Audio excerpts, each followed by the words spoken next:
Halo teman-teman, jumpa lagi di Master UTBK Channel.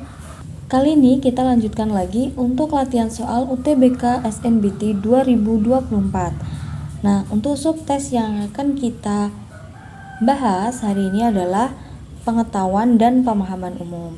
Video ini sudah video part 2 teman-teman. Bagi teman-teman yang belum menonton video PPU part 1, teman-teman bisa menontonnya di kolom deskripsi video ini. Dan bagi teman-teman yang baru pertama kali mengunjungi channel kami, teman-teman bisa subscribe channel kami Master UTBK, dan jangan lupa untuk follow akun IG kami @master_UTBK. Di IG ini kami update latihan soal setiap hari. Jadi teman-teman bisa belajar baik via YouTube maupun via Instagram. Dan sekedar info, di sini kami membuka kelas untuk bimbel SNBT 2024. Dan juga kami menyediakan bimbel online bagi jenjang SD, SMP, SMA, dan juga untuk persiapan UTBK dan juga CPNS. Bagi teman-teman yang ingin mendapatkan info lebih lanjut, teman-teman bisa menghubungi admin WA kami di 0838361705 343. Oke, sebelum kita lanjutkan ke soal, kita bahas dulu soal PR di video part 1 kemarin ya teman-teman.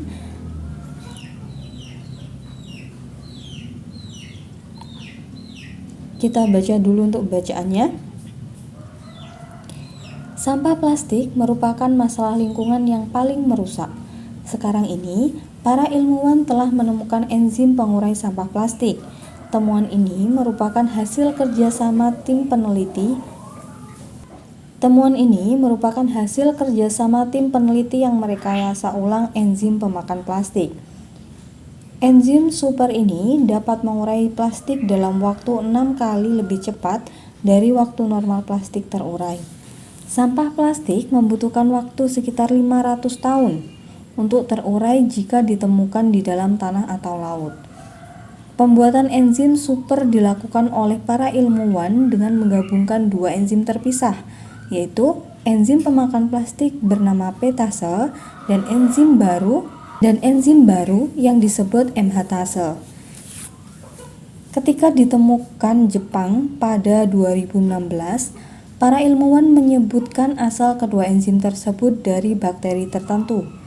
Menurut para ilmuwan, kedua bakteri ini dapat memecah polyethylene terephthalate atau PET yang terdapat dalam kemasan plastik. PET membutuhkan waktu ratusan tahun untuk terurai di lingkungan. Penyatuan kedua DNA enzim ini menjadi enzim baru yang dapat menghancurkan PET dalam beberapa hari saja. Nah, yang ditanyakan dari bacaan tersebut, frasa yang berpola makna sama dengan frasa orang kampung adalah apakah yang A, masalah lingkungan di kalimat 1, kemudian ataukah yang B, tim peneliti di kalimat yang ketiga, ataukah yang C, waktu normal yang kita jumpai di kalimat keempat, ataukah yang D, sampah plastik kita jumpai di kalimat kelima, ataukah E, enzim super kalimat nomor 6. Mana jawaban kalian teman-teman? Oke, kita bahas ya. Frasa orang kampung merupakan frasa tempat. Berdasarkan pilihan jawaban yang termasuk frasa tempat adalah masalah lingkungan, di mana lingkungan ini menjelaskan tempat pada kata masalah. So, jawaban yang paling tepat adalah yang A. Kita lanjut lagi ke soal yang kedua.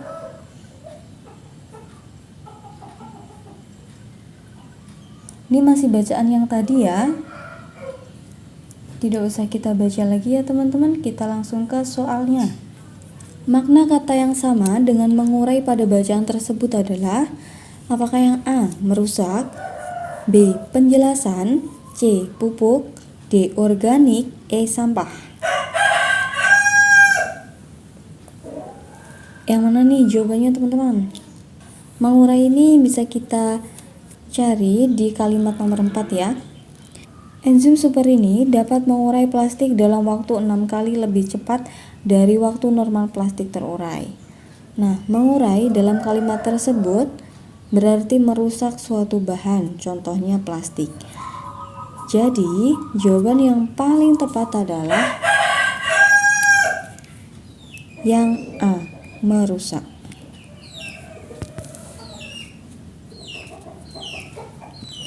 Jangan lupa untuk like, komen, dan share sebanyak-banyaknya video ini agar bermanfaat bagi teman-teman yang lain. Kita lanjut lagi ya.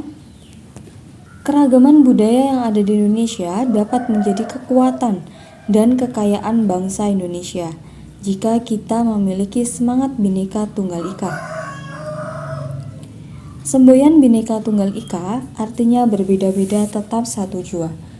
Semboyan ini mengandung makna bahwa meskipun bangsa Indonesia terdiri atas berbagai suku, agama, adat istiadat, ras, dan agama, keseluruhan bangsa merupakan suatu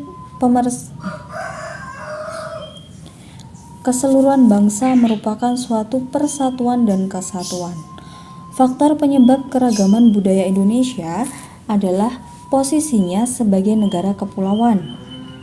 Keberagaman ini juga terjadi karena letak Indonesia berada di jalur pelayaran perdagangan dunia. Hal ini membuat interaksi budaya Indonesia dengan budaya bangsa lain menjadi erat. Indonesia terdiri atas beragam suku bangsa dengan ratusan bahasa daerah. Keragaman tersebut merupakan harta karun milik bangsa Indonesia yang harus dijaga dan dilestarikan. Dengan demikian, keragaman ini perlu menjadi kebanggaan tersendiri bagi masyarakat Indonesia karena potensinya yang besar untuk dikenal di pusaran global.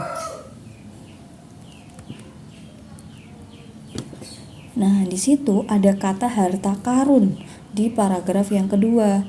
Nah, kata harta karun itu berasosiasi dengan kata apa? Apakah yang A, kelimpahan, B, kemewahan, C, kekuasaan, D, kekayaan, E, kejayaan? Yang mana nih teman-teman jawabannya?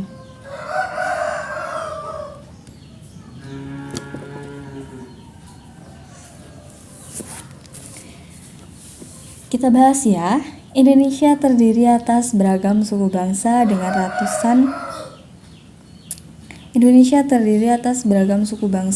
ratusan bahasa daerah. Keragaman tersebut merupakan harta karun milik bangsa Indonesia yang harus dijaga dan dilestarikan. Nah, harta karun dalam kalimat tersebut berhubungan dengan kelimpahan, di mana kelimpahan itu berarti melimpah ruah dan beraneka ragam seperti suku bangsa di Indonesia. So, jawaban yang paling tepat adalah yang A, kelimpahan. Kita lanjut lagi. Pandemi COVID-19 yang melanda Indonesia menjadi pukulan telak bagi seluruh aspek kehidupan manusia, termasuk seni dan budaya. Pagelaran seni seakan-akan mati suri. Selain kehilangan panggung, banyak seniman khawatir akan kelestarian seni dan budaya di tengah pesatnya arus globalisasi, karena panggung dan gedung pertunjukan masih menjadi satu-satunya media untuk berpentas. Padahal, di tengah pandemi, bertemu secara tatap muka, permainan dan kontak fisik tak dapat dilakukan.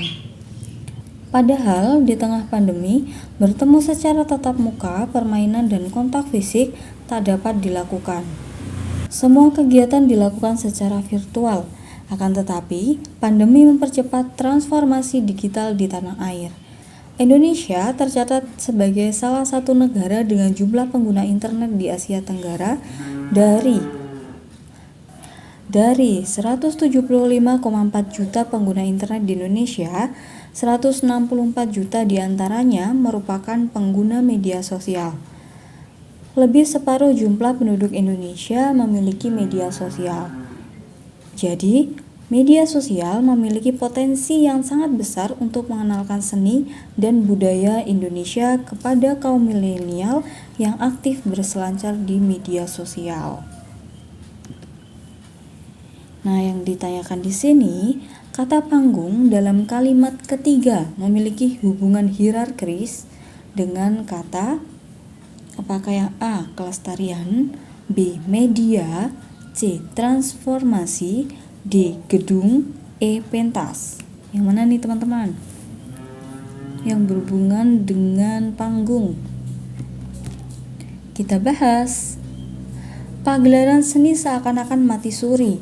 Selain kehilangan panggung, banyak seniman khawatir akan kelestarian seni dan budaya di tengah pesatnya arus globalisasi. Karena panggung dan gedung pertunjukan masih menjadi satu-satunya media untuk berpentas. Nah, kata panggung di sini itu bisa diartikan sebagai media untuk menampilkan seni. So, jawaban yang paling tepat adalah yang B, media. Jangan lupa untuk like, komen, dan share sebanyak-banyaknya video ini agar bermanfaat bagi teman-teman yang lain. Dan sekarang kita lanjutkan lagi ya. Hamparan sawah hijau berunda-unda. Di dekatnya, air sungai mengalir dan terlihat jernih. Suara kecipak air terdengar nyaring dan menenteramkan. Pohon-pohon kelapa berdiri di tiap sisi sawah dan sungai. Kabut tipis perlahan turun dan menyelimuti sebuah pura kecil di tepi sawah. Suasana menjadi magis. Inilah pemandangan suatu pagi di sawah Tegalalang di Bali. Bagi banyak orang, Bali menarik karena suasana pantainya. Namun, bagi sebagian orang melihat sawah di Bali jauh lebih menarik. Sawah di sana memberikan kesan khusus bagi para pelancong dalam dan luar negeri. Beberapa memperoleh pengalaman spiritual berbeda ketika berada di sana. Namun, bagi orang Bali, sawah bukan sekedar tempat wisata. Sawah adalah denyut nadi kehidupan. Mereka menghidupi sawah dan begitu sebaliknya. Sawah diatur, dijaga, dan dilestarikan tahun demi tahun, generasi demi generasi. Pengaturan, penjagaan, dan pelestarian itu dilakukan melalui sebuah lembaga sosial bernama Subak. Nah, di situ tadi ada kata magis teman-teman di kalimat ke-6. Nah, kata magis itu berasosiasi dengan kata apa? Apakah yang A. goib, B. mistis, C. sunyi, D. sepi, E. tenang? Yang mana nih jawabannya teman-teman? Tuliskan jawaban kalian di kolom komentar. Nanti jawaban kalian akan kami koreksi di kolom komentar. Dan untuk pembahasannya bisa kalian saksikan di video PPU part 3. Oke teman-teman, sampai di sini dulu ya. Jangan lupa untuk follow akun IG kami @master_utbk, subscribe channel kami Master UTBK, dan follow akun TikTok kami Master_UTBK. Bagi teman-teman yang membutuhkan bimbel online untuk jenjang SD, SMP, SMA, dan untuk persiapan UTBK dan CPNS, teman-teman bisa menghubungi admin WA kami di 083 861 705 343. Sampai jumpa di video selanjutnya. Bye bye.